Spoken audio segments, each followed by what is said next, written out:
आदरणीय आमा बुबा, दाजुभाइ तथा दिदीबहिनीहरू, नमस्कार, जय घन्टी। पार्टी स्थापनाको तेस्रो वर्ष पुगेको यस बेला मैले यो अपिल 9725 नम्बरको थुनुवाका रूपमा भैरहवा कारागारबाट पठाएको छु।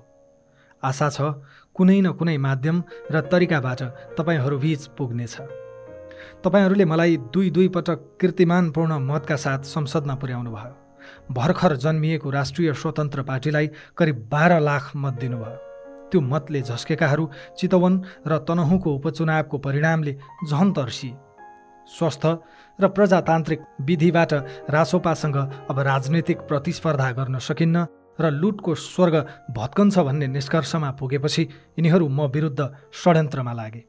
त्यो षड्यन्त्र कति भयानक थियो र त्यसमा कसलाई कसरी प्रयोग गरियो, सिङ्गो राज्यको कसरी दुरुपयोग भयो, तपाईहरूले आफ्नै आँखाले देखिरहनु भएको छ। तपाईहरूलाई थाहै छ म कसैमाथिको कुनै पनि अन्यायमा नबोली बस्न नसक्ने मान्छे हुँ। बोलेरै विश्व कीर्तिमान राखेको मान्छे पनि हुँ। तर यिनीहरूले यस्तो जाल थापे कि आफैमाथिका अपराध र अन्यायमा पनि म बोल्न सकिनँ। मेरा कानुन व्यवसायीले निरन्तर भनिरहनु भयो, तपाईँ देशकै सबैभन्दा ठुलो आपराधिक गिरोहसँग न्यायिक लडाईँ लड्दै हुनुहुन्छ। एउटै आवेगपूर्ण वाक्यलाई दुरुपयोग गरेर यिनीहरूले थप कानुनी झमेलामा फसाउन सक्छन्। त्यसैले तपाईँ बोल्नु हुँदैन। 4 जिल्ला, 4 उच्च र पछि सर्वोच्चसम्म गरेर 9वटा अदालतमा, अब त पर्सा जिल्ला अदालत पनि थपियो। मुद्दा झुन्ड्याइएको व्यक्तिले कानुन व्यवसायको राय नसुन्न पनि मिलेन। तर यो मौनता अरूलाई भन्दा बढी मलाई नै बिझाएको थियो। चाहे अरू जतिवटा झुटा मुद्दा खेप्न परोस्, अब बोल्छु भन्ने लागेरै चैत 18 गते पार्टी कार्यालयबाटै घोषणा गरेँ, चैत 23 गते चितवनमा बोल्छु। संयोग भनौँ कि सत्य, परिणाम मेरा कानुन व्यवसायीले चेतावनी दिए जस्तै भयो। चैत 22 गते नै उच्च अदालतले मलाई थुन्ने आदेश गर्यो। अब त सर्वोच्च पनि थपिसकेको छ। म विरुद्धका षड्यन्त्र अझै सकिएका छैनन्। 2046 सालपछिका 36 वर्षमा यिनीहरूले कार्यपालिका, व्यवस्थापिका र न्यायपालिकालाई कसरी कब्जा गरिसकेका छन् आज संसारले देखेको छ। यो अपराधपूर्ण घेराबन्दीमा अब मैले जनताको अदालत बाहेक न्याय माग्न जाने अर्को ठाउँ छैन। राज्य यिनैको, अड्डा अदालत यिनैको, मिडिया समेत यिनैको। राज्यका सारा अङ्ग र संरचना यिनकै भर्ती केन्द्र।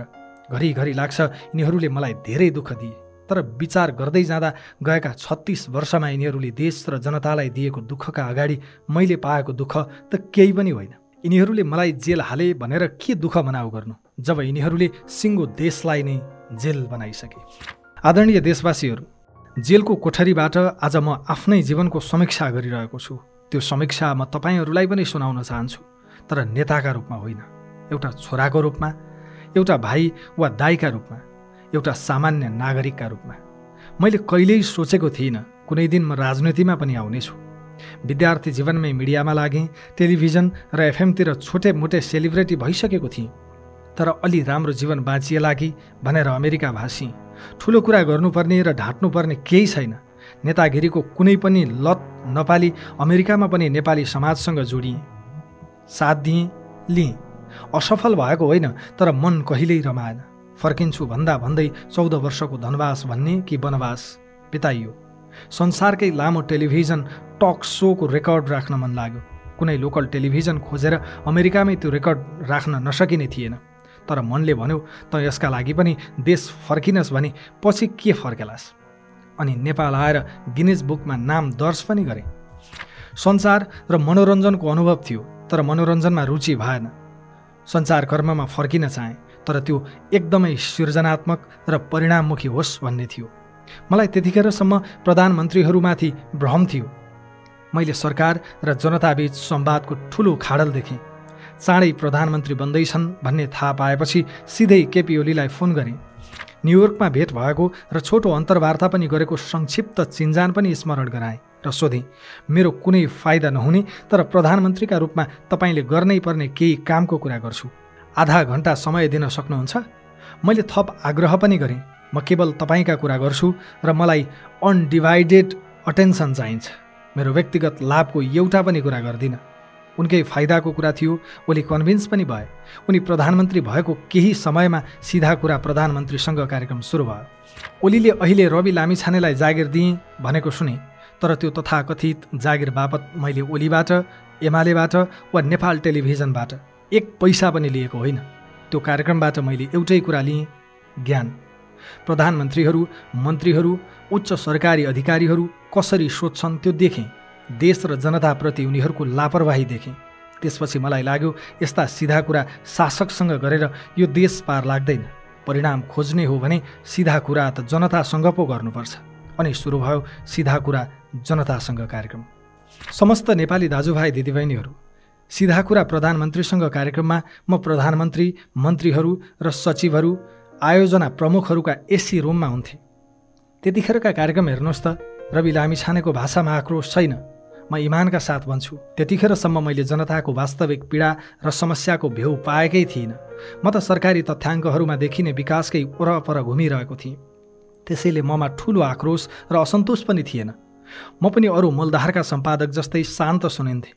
तर सिधा कुरा जनतासँग पछि बल्ल मेरो यो देश र जनताको सत्यसँग सामना सुरु भयो। बोक्सीको आरोपमा मुखमा दिशा कोचाइएकी लक्ष्मी परियारका लगलगी कामेका नाबालक छोराको चित्कार सुने।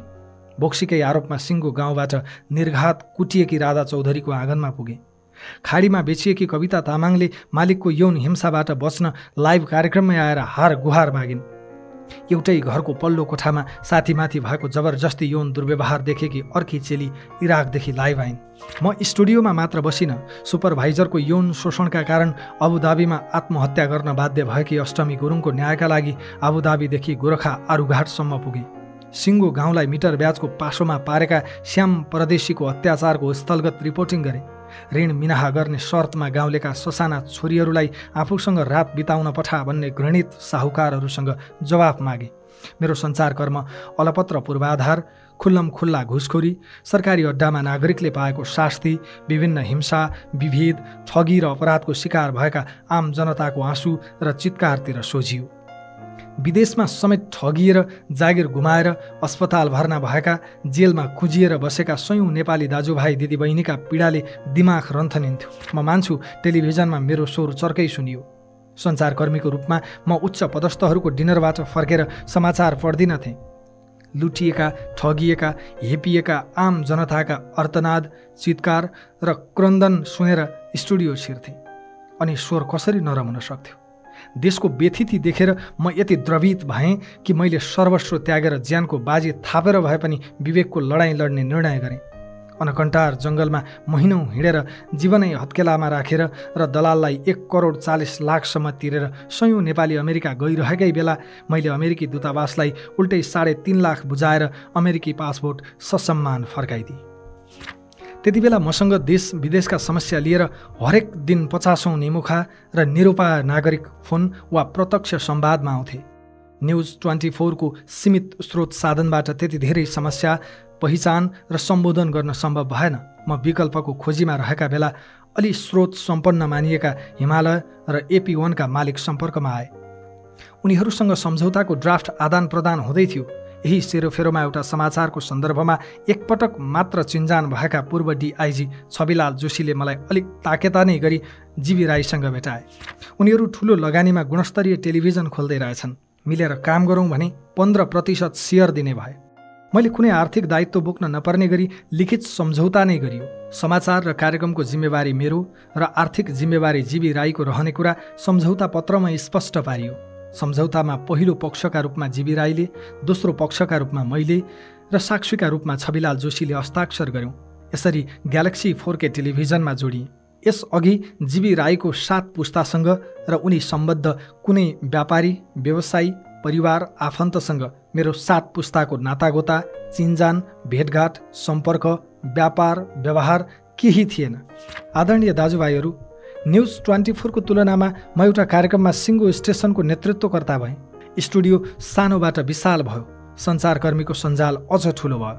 टेलिभिजनको स्क्रिन अझ उज्यालो भयो। तर मैले थाहा पाएँ, जतिसुकै ठुलो टेलिभिजन भए पनि गैर जिम्मेवारले शासन गरेको देशमा बढीमा कराउन मात्र सकिन्छ, बदल्न केही सकिन्न। यो देशमा जिम्मेवारीमा भएकाहरूलाई कराएर, सम्झाएर र नागरिकका पीडा देखाएर केही फरक पर्दैन।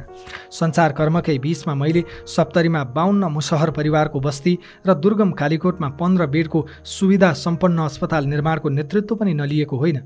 विदेशमा अलपत्र कैयौँ नेपालीको उद्धार नगरेको पनि होइन।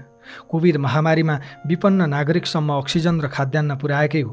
यी कुरालाई उपलब्धि मानेर म आत्मरतिमा रमाउन पनि सक्थेँ। तर देशको बृहत चित्रमा हेर्दा मलाई मनैदेखि लाग्यो यी सबै उपलब्धि एउटा विषाक्त समुद्रबाट केही थोपा पानी निकाले जस्तो मात्रै हुन्। यो देशमा केही गर्ने हो भने व्यथितिको ज्वरो नै उखेल्नुपर्छ। अनि सल्लाहमै निशुल्क पाएको सेयर निशुल्कै फिर्ता गरेर म ग्यालेक्सी टेलिभिजनबाट बाहिरिएँ। सञ्चारकर्म छोडेर राजनीतिमा आउने निर्णय त गरेँ, तर प्रवेश कसरी?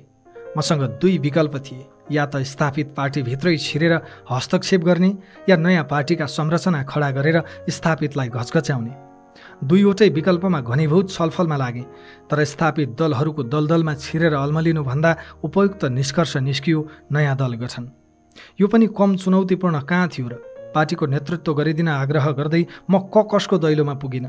देशले मानेका र समाजले चाहेका प्राय सबैसँग मैले कल्पना गरेको दलको नेता बनिदिन आग्रह गरेँ। म सघाउँछु, तपाईँहरूले नेतृत्व गरिदिनुहोस् भने धेरैले मानेनन्। सन्दुक रुइतदेखि कुलमान घिसिङसम्म, राजेश हमालदेखि अनिल केसरी शाहसम्म यस्ता कैयौँ व्यक्तिसँग पार्टीको नेतृत्व गरिदिन हार गुहार गरेँ। कसैले विश्वास नगरेपछि मात्रै म आफै सभापति भएर पार्टी दर्ता गरेको हुँ। पार्टी खोलिसकेपछि पनि नेतृत्व लिनुहोस् वा कम्तीमा पनि उम्मेद्वार बनिदिनुहोस् भनेर मैले कैयौँ ढोकाहरू ढकढकाएँ। तर मेरो चुनाव प्रचारको समय नष्ट मात्रै भयो।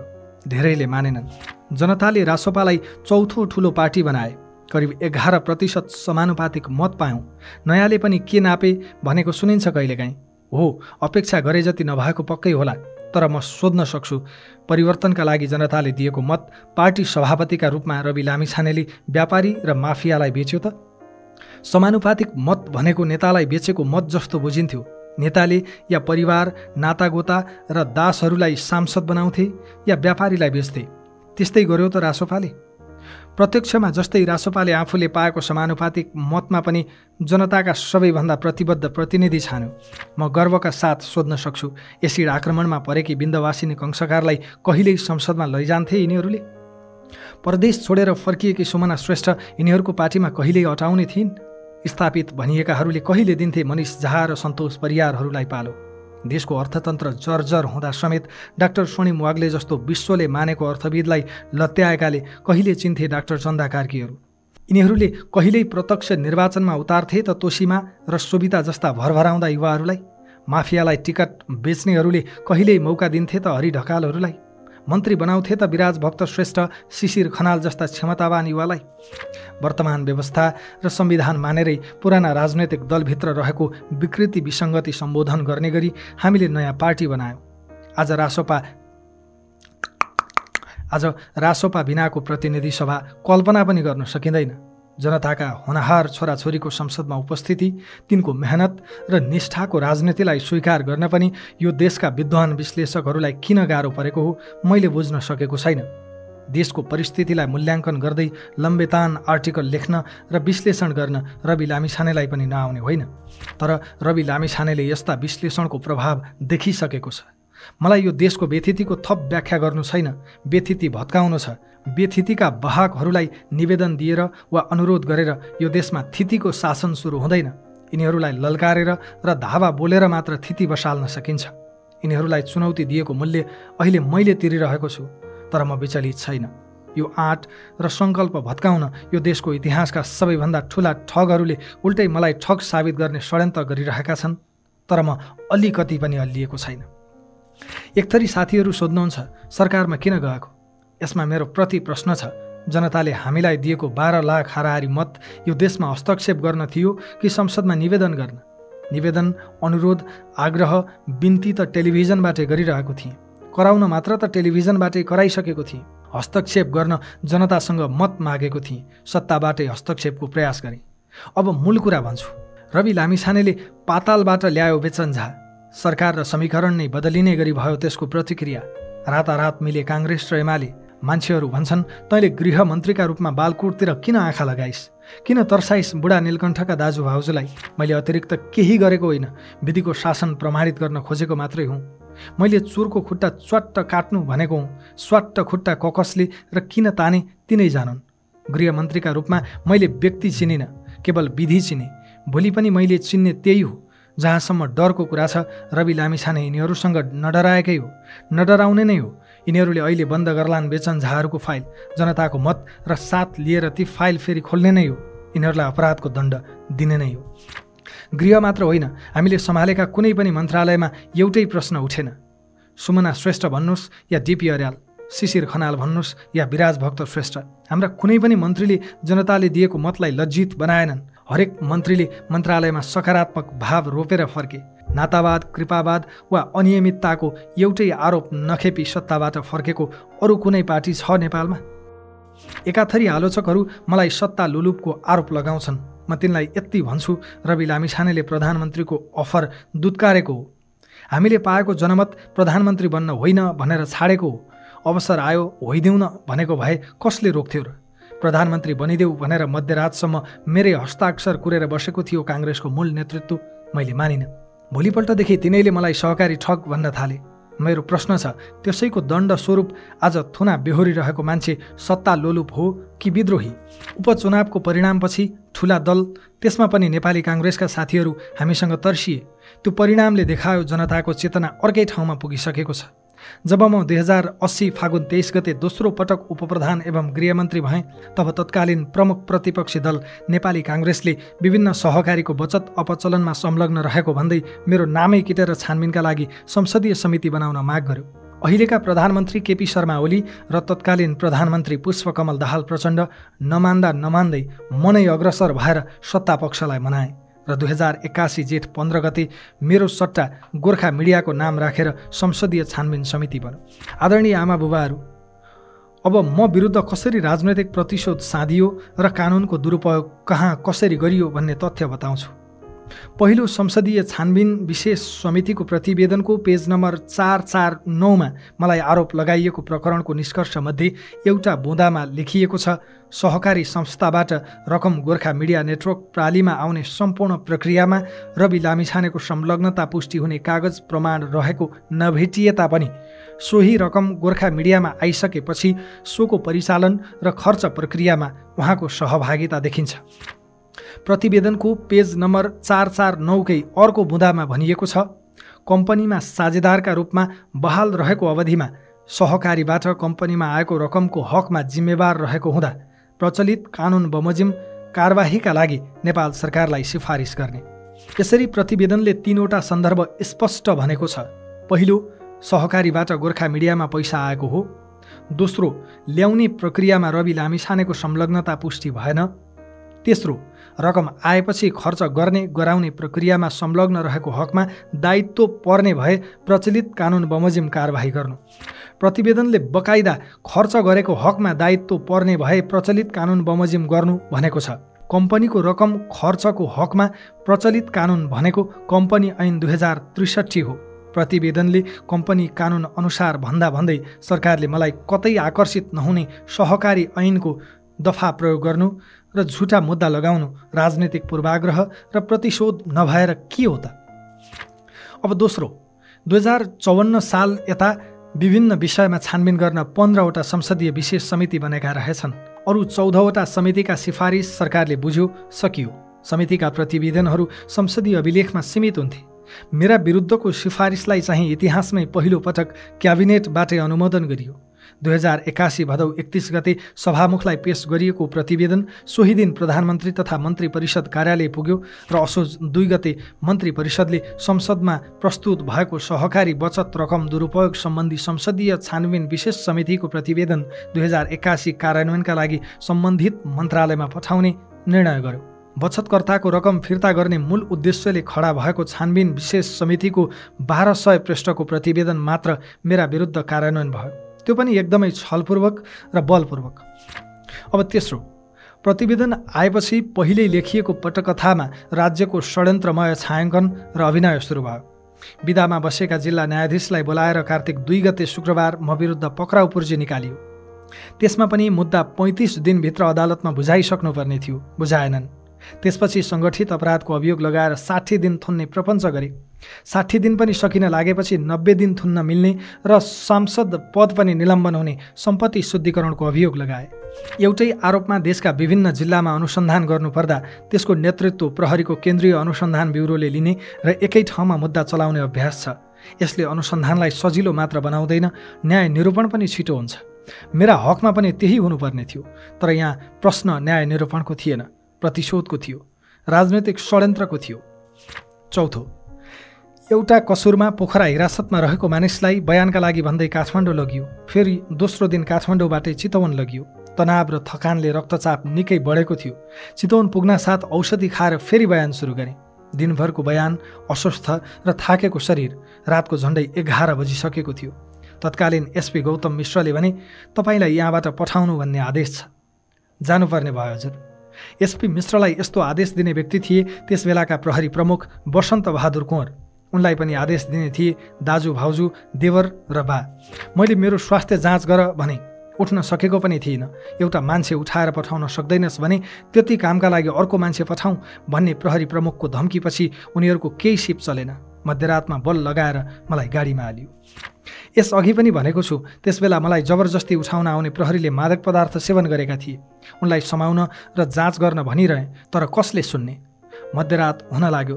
मलाई लगिँदैछ भनेर परिवारलाई खबर गरिदेऊ भने सुनेनन्। कानुन व्यवसायीलाई खबर गर्न भने मानेनन्। मध्यरातमा त्रिशुलीको बाटो परिवारलाई समेत खबर नगरी मलाई कहाँ पुर्याउन हिँडाइएको थियो थाहा थिएन। त्यो दिन राज्यको नियत मलाई पोखरा पुर्याउने थियो वा गायबै गर्ने म यसै भन्न सक्दिनँ। मेरो प्रतिरोधपछि धेरै हल्लाखल्ला भयो। बिहान 3 बजे पोखरा पुग्दासम्म मानसिक रूपमा कति विक्षिप्त भएँ लेखाजोखा हुनै सक्दैन। पाँचौं, कास्की प्रहरीको हिरासतमै रहँदा अनुसन्धानका लागि भन्दै काठमाडौँ, रूपन्देही र पर्सा पनि लगियो। मलाई ठग करार गर्न के मात्र तिकडम गरिएन। मलाई आरोप एउटै छ, सहकारीको बचत अपचलन। अनि अभियोग चाहिँ थरीथरीका, कतै सहकारी ठगी, कतै ठगी मात्र, कतै सङ्गठित ठगी, कतै सङ्गठित अपराध। कास्कीमा त सहकारी ठगी, सङ्गठित अपराध र सम्पत्ति शुद्धिकरण। बैंक खातामा 7 लाख चान्चुन पैसा भएको मलाई पुर्ख्यौली जाए जथा समेत देखाएर मेरी श्रीमती निकितालाई समेत प्रतिवादी बनाएर सम्पत्ति शुद्धिकरणको मुद्दा लगाइयो। देशवासीले थाहा पाउनुपर्छ, जिल्ला प्रहरी कार्यालयबाट सहकारीसँग जोडिएर सम्पत्ति शुद्धिकरणको समेत मुद्दा खेप्ने पहिलो नेपाली नै यिनीहरूले रवि लामिछानेलाई बनाएका छन्। छैठौं, सहकारीका सञ्चालक नै रहेका काङ्ग्रेस एमालेका नेतामाथि के भयो, के गरियो? घरमै बसेर फरार भएकी काङ्ग्रेस सांसद माया राई स्वर्णलक्ष्मी सहकारीको तत्कालीन सहसचिवलाई खुलेआम संसद छिराएर हाजिर गर्न दिएर फर्काइयो। संसद छिरेपछिको जनदबाब थेग्न नसकेर मात्रै उनलाई पक्राउ गरिएको हो। केही दिनमै अदालतले जम्मा 10 लाख दरौटीमा छोडिदियो। काङ्ग्रेस उपसभापति धनराज गुरुङलाई सामान्य सोधपुछमै टारियो। एमाले नेता ऋषिकेश पोखरेलकी पत्नी अञ्जला अदालतमा हाजिर भएकै दिन सामान्य धरौटीमा छुटिन्। अझ अचम्म त सरकारी पक्ष उनीहरूका हकमा पुनरावेदन गर्न पनि गएन। मेरो हकमा के गरियो सर्लङ्ग छ।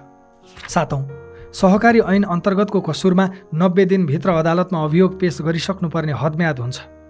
म विरुद्ध 2080 माघ 22 गते जिल्ला प्रहरी कार्यालय कास्कीमा जाहेरी परेको दाबी गरियो।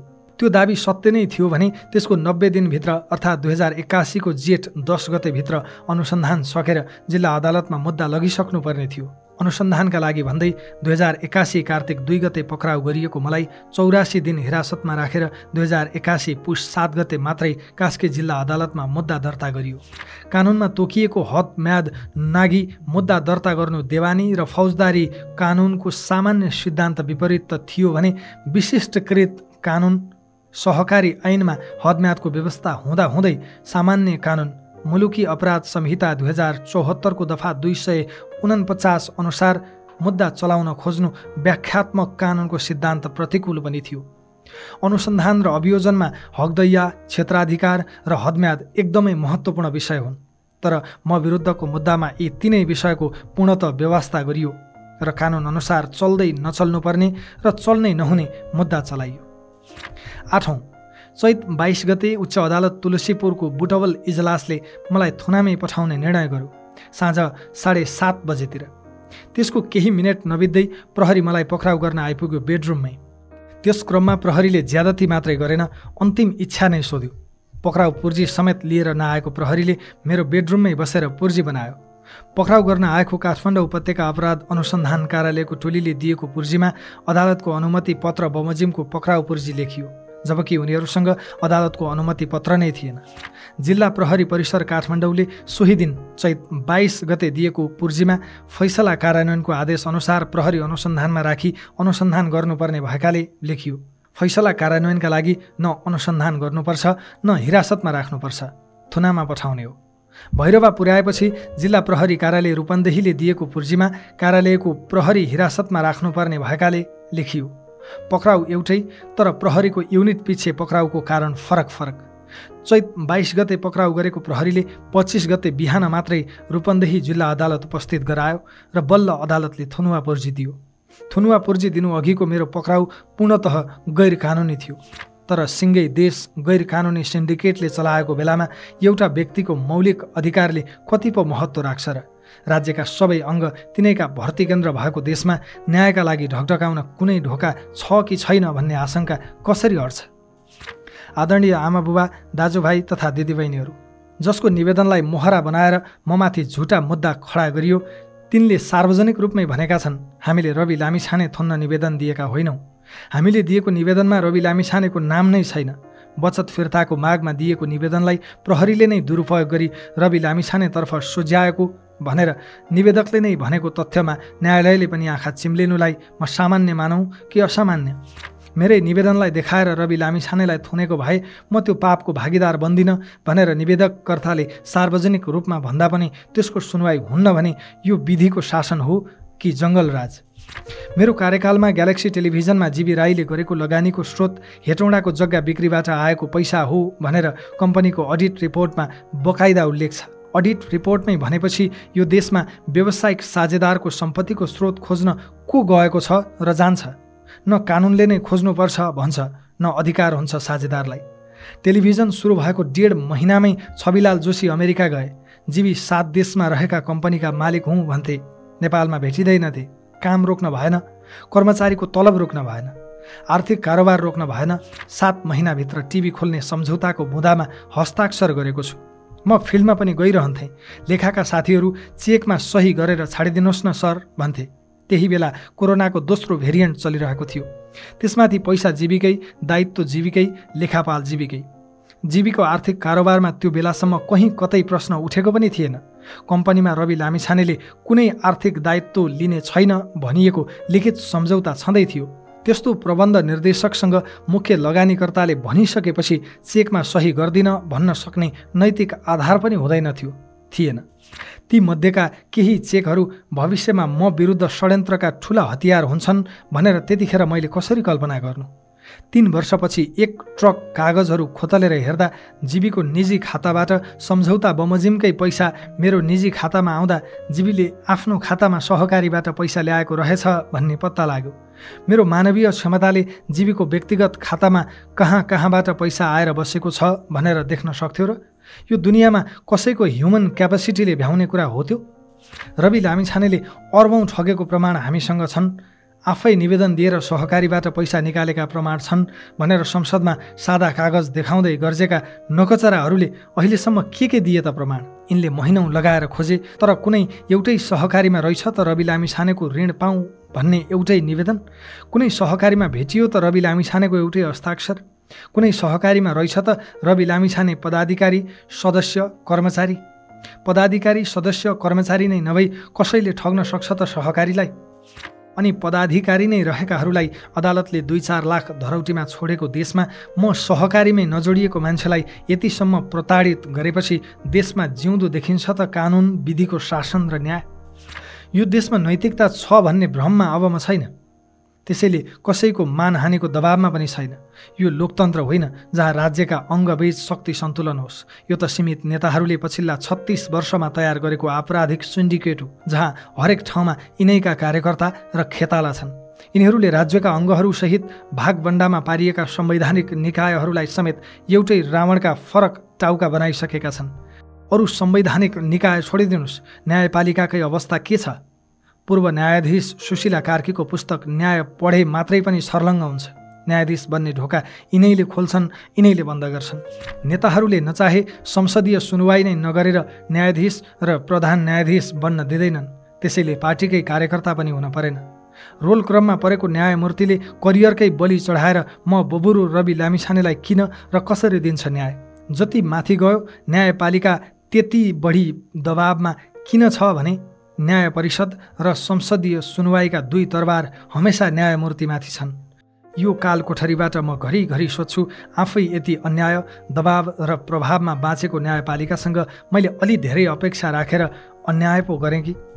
आदरणीय आमाबुबा, दाजुभाइ तथा दिदीबहिनीहरू, मेरा विरुद्धका आदेश लेख्नु अघि इजलासमा किन अस्वाभाविक गतिविधिको शङ्का हुन्छ म आफै चिन्तित छु। अदालतहरूबाट आदेश सार्वजनिक हुनु अघि नै निश्चित मिडियामा कसरी लिक हुन्छ? दिउँसै सकिएका बहस घन्टौँपछि जम्मा 5-7 पेजमै फैसला किन आउँछ?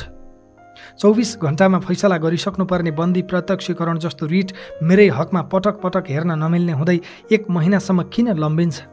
मेरै मुद्दामा जिल्लाकै फैसला सदर भयो भनेर वेबसाइटमा आउँछ अनि एकैछिनमा फेरि मेटेर किन सच्याइन्छ? बुटवलमा आदेश भएको केही मिनेटभित्रै काठमाडौँमा प्रहरी मलाई पक्राउ गर्न बिस्तरासम्मै कसरी आइपुग्छ? आदेशपछि पुरा हुनुपर्ने कानुनी र अदालती प्रक्रिया त परको कुरा। पक्राउका लागि आवश्यक सामान्य कागजात समेत प्रहरीले कसरी मेरै बिस्तरामा तयार गर्ने आँट गर्छ? कसरी र किन सोध्छ अन्तिम इच्छा? म साँच्चै विस्मित छु। आफ्नो भन्दा पनि देशको नियति सम्झेर चिन्तित छु। अदालतको आदेश सुन्न बसेकी मेरी श्रीमती निकितालाई एक्लै छाडेर आदेश सुनाउने कर्मचारी सोझै मिडिया किन र कसरी जान सक्छ? जबकि निवेदक पनि भएकाले सबैभन्दा पहिले आदेश सुन्ने हक निकिताको हुन्थ्यो। अब मेरो जीवनको उद्देश्य व्यक्तिगत उन्मुक्ति होइन, सीमित नेताहरूको अहिलेको आपराधिक सिन्डिकेटबाट सिङ्गो देशको उन्मुक्ति हो। रवि लामिछानेले नाकको डाँडी भाँच्नुपर्छ भनेको थियो भनेर निकै ट्रोल बनाइयो, बनाइँदैछ। म आज यो काल कोठरीबाट दोहोर्याउँदैछु, राज्यको पुनर्संरचना गर्ने नै हो। ममाथि अत्याचार गर्ने लोकतन्त्र होइन, ओली थापाहरूको कुटिल षड्यन्त्र र लेखक बडालहरूको कानुनी प्रपञ्च हो। विधिको शासन त यिनीहरूले उहिल्यै समाप्त पारिसकेका हुन्। हरेक संवैधानिक निकायमा यिनले धारिला हतियार लुकाएका छन्। यो सिन्डिकेटमा केही सीमित नेताहरू बाहेक कोही सुरक्षित छैन। अब देशलाई मैले भन्नुपर्छ, म सिस्टम भित्रैबाट न्यायका लागि प्रयास त गरौँला, आश्वस्त छैन। यसो भनिरहँदा न्यायालयप्रतिको मेरो विश्वासलाई मैले दागबत्ती नै दिइसकेको छैन। ढिलो चाँडो ममाथिको अन्याय अदालतले देख्नेछ। जति चित्त दुखे पनि आश गर्ने अदालतभन्दा अर्को ठाउँ पो कहाँ छ र? अब म आफूमाथिको राजनैतिक षड्यन्त्र विरुद्ध जनताको अदालतमा पनि लड्न प्रतिबद्ध छु। आजबाट मैले आफ्नो मुद्दा दुनियाँकै सबैभन्दा ठुलो अदालत जनताको अदालतमा पनि दर्ता गराउने निधो गरेको छु। ममाथि राजनीतिक प्रतिशोध साधेको हो भन्ने लाग्नेले हस्ताक्षर गरी सहयोग गरिदिनुहोला। मेरो विपक्षमा अहिले जे जस्ता आधार देखाइएका छन् ती कुनै पनि सहकारीका होइनन्, कम्पनीका हुन्। चाहे बैंक खाता सञ्चालन, चाहे चेकमा हस्ताक्षर वा सेयर स्वामित्व, यी सबै कम्पनीसँग सम्बन्धित क्रियाकलाप हुन्। सहकारी संस्था बचत रकम दुरुपयोग सम्बन्धी विशेष छानबिन प्रतिवेदन 2081 कार्यान्वयनका नाममा ममाथि यति धेरै ठाउँमा, यति धेरै अदालतमा अत्याचार गरिँदैछ कि त्यही प्रतिवेदनले नेपालीमै भनेको छ, कुनै पनि सहकारीबाट ऋण ल्याउन रवि लामिछानेको कुनै भूमिका छैन। तर ममाथि राजनैतिक प्रतिशोध साधेर झुटा मुद्दा लगाइयो। ममाथि चलेका सबै मुद्दाका जाहेरीहरू यो सरकार बनेपछि, रमेश लेखक गृहमन्त्री भएपछि मात्रै दर्ता भएका हुन्। प्रहरीले तयार पारेर राखेको जाहेरीमा डर, लोभ, प्रलोभन र झुटो आश्वासन दिलाएर ल्याप्चे लगाउन लगाइएका निवेदनहरूमा मुद्दा चलाइएको छ। मेरा लागि मुद्दा चलाउन मान्छे हात समातेर ल्याउनु परेको छ। तर यिनका लागि मुद्दा चलाउनु परे यिनलाई को बन्छ करोडपतिमा जस्तै अप्सन दिन सकिन्छ? भन, कुन मुद्दामा अनुसन्धान होस् भन्ने चाहन्छौ? यिनले गरेको करतुत मध्ये यिनैले रोजेको एउटाबाट मुद्दा चलाउँदा पनि यिनको बाँकी जीवन जेलमा बित्छ। जाए जथा राज्य कोषमा दाखिला हुन्छ। समयले यो अधुरो, अपुरो र नेपाली जनताले देख्न चाहेको दृश्य चाँडै पुरा गर्नेछ भन्ने कुरामा म ढुक्क छु। मेरै हातले त्यो शुभ कार्यमा हस्ताक्षर गर्न पाएनन् भने पनि मेरा कानले त्यो समाचार अवश्य सुन्नेछन्। म मरेछु, मारिएछु भने पनि देशले एक दिन यो समाचार सुन्नेछ। परिवर्तनको घण्टी सिंहदरबार छिरिसकेको छ। एउटा बिन्दुमा पुगेपछि घण्टी बज्छ मात्र होइन, घण्टीले बजाउँछ पनि। अहिले म थुनिएको बुटवलको सुप्रिम सहकारीका विभिन्न तहका पदाधिकारी, शाखा प्रमुख र कर्मचारी नै धरौटीमा रिहा भएका छन्। सहकारीका तत्कालीन सचिव दिपेश पुन 4 लाख धरौटीमा रिहा भए। जीवी राई सम्बद्ध विभिन्न सहकारीमा सूचना प्रविधि विभागको प्रमुख रहेका भविश्वर अर्यालले 18,40,000 रुपैयाँ धरौटी बुझाएर पुग्यो। सुप्रिम सहकारीको भैरहवा शाखाका व्यवस्थापक दुर्गा पाण्ड्य चापागाई 18 लाख धरौटी बुझाएर छुटे। त्यही सहकारीका कर्मचारी पनि थुनामा छैनन्। नवीन अछामी 10 लाख, दीपक नेउपाने 4,45,000, निता थापा र रोशनी गुरुङ जनही 2 लाख, आशिष राणाभाट 50,000 र मनोहर मोहम्मद 34,000 धरौटी बुझाएर रिहा भइसकेका छन्। सहकारीको सञ्चालक समितिका पूर्व सदस्य मजहर मोहम्मद पनि 1 लाख रुपैयाँ धरौटीमा निस्के। ननिस्केको त त्यही रवि लामिछाने मात्र न हो। सहकारीमा प्रत्यक्ष संलग्नहरू यसरी ससानो धरौटीमा छुट्दा संलग्नै नभएको म चाहिँ थुनामा छु। तैपनि अदालतको मानहानिका डरले आफ्नो पक्ष खुलस्त राख्न सक्दिनँ। कस्तो न्याय हो यो? देशमा सबै सहकारी पीडितले पैसा फिर्ता पाएछन् भने पनि जीवी राई सम्बद्ध सहकारीका बचतकर्ताले कहिल्यै पाउने छैनन्। सुरुमा जीवी राईलाई केवल सहकारी ठगीको मुद्दा थियो। पछि रवि लामिछानेलाई फसाउन जीवीमाथि पनि सङ्गठित अपराध र सम्पत्ति शुद्धिकरणको मुद्दा लगाइयो। जीवी राईले मलेसियाबाट लाखौँ डलर बोकेर फर्केछन् भने पनि हिसाब फरफारक गर्न नपाओस् भन्ने चाहन्छन् यिनीहरू। त्यसका लागि मेलमिलापको ढोका समेत बन्द गर्ने कानुनी प्रपञ्च रचिसकिएको छ। तर म बचतकर्तालाई जेलको बन्द कोठाबाट बाचा गर्न चाहन्छु कि यिनले बन्द गरेको तपाईँहरूको बचत प्राप्त गर्ने त्यो ढोका रवि लामिछानेले चाँडै नै तोड्नेछ र तपाईँहरूको आफ्नो बचत प्राप्त गर्नुहुनेछ। एउटा रवि लामिछानेको शिकार गर्न यिनीहरूले हजारौँ बचतकर्तामाथि गरेको अन्यायको मूल्य एक दिन अवश्य चुकाउनेछन्। आफ्नो मात्र चिन्ता गर्न म यो अपिल पठाउँदै छैन। यिनीहरूले म माथि गरेको अत्याचार देशको अर्थ राजनीतिमाथि गरेको अत्याचारका अघि केही पनि होइन। यो देश यिनीहरूले तपाईँहरूले देखे सोचेभन्दा धेरै बिगारेका छन्। राजनैतिक टाउकेहरू पतित भइसकेका छन्। आफैलाई झोले र दास घोषणा गर्न लगाइएका दलका कार्यकर्ताका लागि राजनीति सेवा होइन, धन्दा भएको छ। खर्चिलो राजनीति धान्न नेताहरू माफियाका खेताला भएका छन्। यिनीहरूले मेरो त केही भेटेनन्, तर मेरै जसरी यिनीहरूको पनि सम्पत्ति छानबिन हुने हो भने सबैजसो जेल जान्छन्। त्यसैबाट जोगिन राज्यका सबै अङ्ग कब्जा गर्नुपर्ने मजबुरी छ यिनीहरूको। संवैधानिक परिषद र न्याय परिषदलाई हतियार बनाएर न्यायालय, अख्तियार, निर्वाचन आयोग लगायतका संवैधानिक संस्थाहरू कब्जा गरिसकेका छन्। निजामती र प्रहरी सेवा त 3 दशक अघि नै दलीयकरणको प्रयोगशाला भएको हो। राष्ट्र बैङ्क, बिमा प्राधिकरण र धितोपत्र बोर्ड जस्ता आर्थिक संस्थाहरू पनि बिचौलियालाई बेचिएका छन्। तपाईँ मात्र होइन, तपाईँ पछिको पुस्तालाई पनि यिनीहरूले माफियालाई बेचिसके। अब म रहँला नरहँला, तर मेरा केही सङ्कल्प छन्। भ्रष्टाचारको आर्थिक र राजनैतिक अपराधको टेको बनेको वर्तमान संविधान अब संशोधन होइन, पुनर्लेखन हुनुपर्छ।